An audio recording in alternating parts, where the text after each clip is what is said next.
이게 이제 교수님이 서울대 심리학과를 나와가지고 서울대 의학전문대학원을 진학을 해서 하버드 보건대학원에 가셨다가 뉴욕대 정신과 레지던트를 거쳐서 지금은 예일대 의과대학에서 근무하시는 거죠? 네, 맞습니다.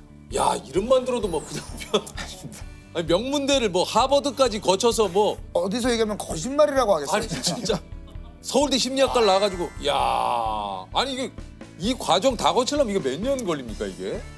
심리학과 4년이고요. 의과대학 4년. 4년, 8년. 보건 석사 1년. 1년. 레지던트 4년. 그다음에 펠로우 1년. 14년. 아, 그러면 거의 나의 20, 30대의 대부분을 그렇죠. 그냥 공부로 보내신 거예요? 굉장히 많은 시간을 보낸 건 맞습니다. 네. 이제 교수님도 보니까 원래 심리학을 전공하다가 뒤늦게 의사가 되신 거라고 그래요? 그렇죠. 저는 원래 심리학과를 졸업을 하고 근데 심리학과 다닐 때부터 좀 정신 건강에 좀 관심이 많았어요.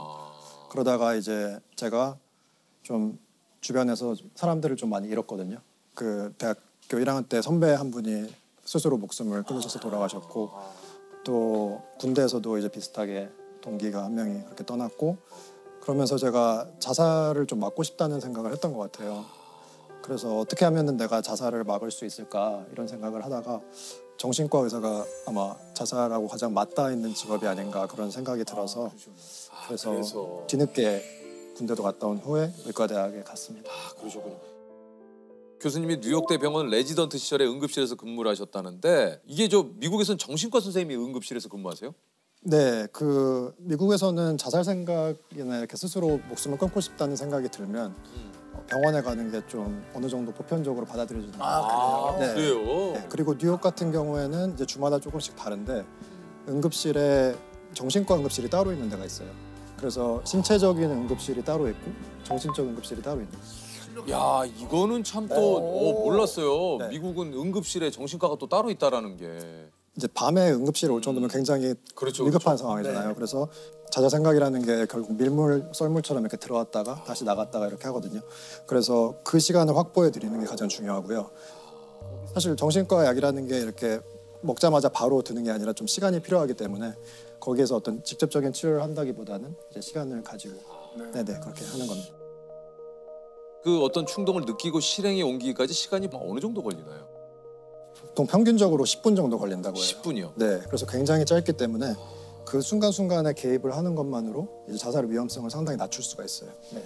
아니 근무를 하시면서 사실 이런 시도를 하셨다가 생존하신 분들도 많이 좀 보셨을 거 아닙니까? 네.